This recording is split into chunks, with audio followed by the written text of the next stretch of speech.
Hello everyone. आइए voice की class को आगे बढ़ाते हैं और पढ़ते हैं फ्यूचर सिंपल। फ्यूचर सिंपल में आप वॉइस कैसे चेंज करेंगे इस बात को आगे देखते हैं। वैसे अगर आप कंटिन्यूअसली देख रहे हैं तो वॉइस की एक सीरीज़ चल रही है जो हमने प्रेजेंट सिंपल से शुरुआत की थी और अब हम फ्यूचर टेंस में पहुंच चुके हैं। आगे भी अभी इसके बहुत सारे जो फॉर्म्स हैं वो बाकी हैं। आप बस हमारे साथ बने रहिए और आगे इसको बनाते जाइए। चलिए देखते हैं फ्यूचर सिंपल टेंस का वॉइस कैसे चेंज होगा। सबसे पहले affirmative sentence. Active voice structure होता है फ्यूचर सिंपल का सब्जेक्ट, विल, शैल, वर्ब का फर्स्ट फॉर्म और ऑब्जेक्ट। विल और शैल लगाने का नियम अगर आपने टेंस पढ़ा है हमारे ही वीडियो से तो भी आपको पता चल गया होगा कि आई और वी के साथ शैल लगता है, बाकी सभी के साथ विल लगता है। आइए एग्जाम्पल को देखते हैं। वी शैल ईट राइस और सेकंड है दे विल कॉल मी। अब इन्हीं सेंटेंसेस के हमको पेसिव वॉइस बनाने हैं। सबसे पहले देखते हैं कि पेसिव वॉइस स्ट्रक्चर क्या होगा। सबसे पहले ऑब्जेक्ट, उसके बाद विल शैल, बी, वर्ब का थर्ड फॉर्म, फिर बाय और सब्जेक्ट। जो दो एग्जाम्पल दिए गए हैं उन्हीं के पेसिव वॉइस बनाते हैं। देखिए, वी शैल ईट राइस का होगा rice will be eaten by us. Second है दे विल कॉल मी, इसका होगा I shall be called by them. हमेशा की तरह एक्सरसाइज दिए गए हैं जिनको आपको बनाना है। आगे बढ़ते हैं और देखते हैं नेगेटिव सेंटेंसेस। नेगेटिव सेंटेंसेस का एक्टिव वॉइस स्ट्रक्चर होता है सब्जेक्ट, फिर विल शैल, उसके बाद नॉट, वर्ब का फर्स्ट फॉर्म और ऑब्जेक्ट। एग्जाम्पल देखिए, you will not buy a cycle for me.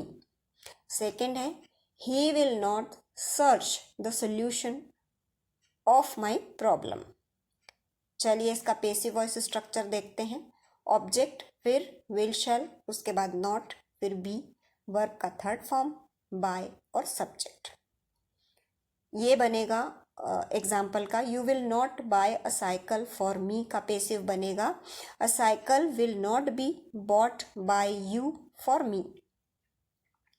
Second है he will not search the solution of my problem, इसका बनेगा the solution of my problem will not be searched by him. Exercise दिए गए हैं जो आपको बनाने हैं। आगे बढ़ते हैं इंट्रोगेटिव सेंटेंस की तरफ।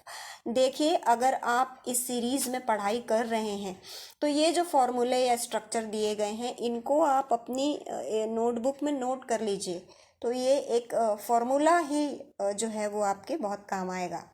चलिए देखते हैं इंट्रोगेटिव सेंटेंस को। एक्टिव वॉइस स्ट्रक्चर होगा विल शैल सबसे पहले सामने आएगा, फिर सब्जेक्ट, वर्ब का फर्स्ट फॉर्म और ऑब्जेक्ट।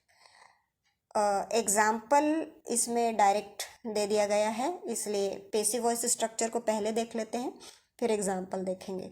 पेसिव वॉइस है विल शैल, फिर ऑब्जेक्ट, उसके बाद बी, वर्ब का थर्ड फॉर्म, फिर बाय और सब्जेक्ट।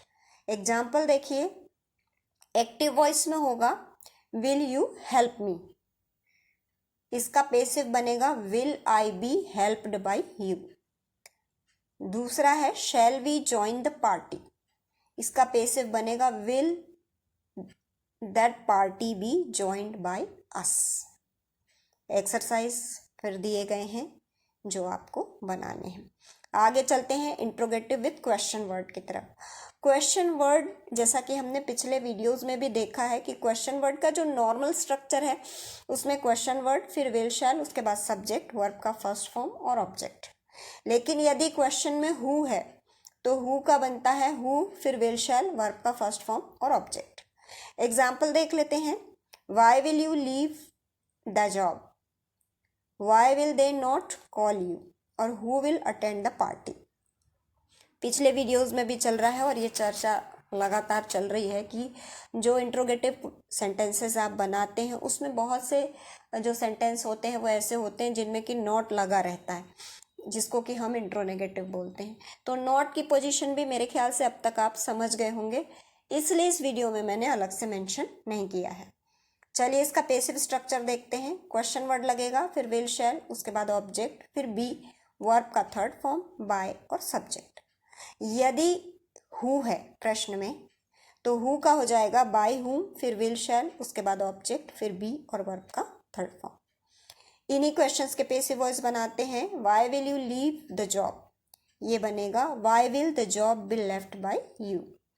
फिर सेकंड है why will they not call you, ये बनेगा why will you not be called by them.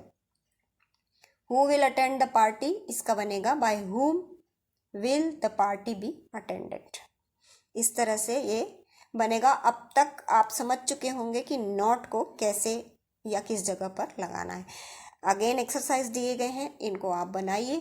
और जैसा कि मैंने पहले कहा, आप फॉर्मूले को बिल्कुल जितने भी स्ट्रक्चर दिए गए हैं इनको आप एक नोटबुक में नोट कर लीजिए, जिससे आप सभी वॉइसेस के डिफरेंसेस को भी समझ सकेंगे कि सिंपल में क्या, कंटिन्यूअस में क्या, परफेक्ट में क्या, परफेक्ट कंटिन्यूअस में क्या। और एक बात और है कि यदि आप इन स्ट्रक्चर्स को कॉपी में लिख लेते हैं तो आपको आइडिया हो जाएगा और आपको अलग से किसी भी फॉर्मूले को याद करने की ज़रूरत नहीं पड़ेगी।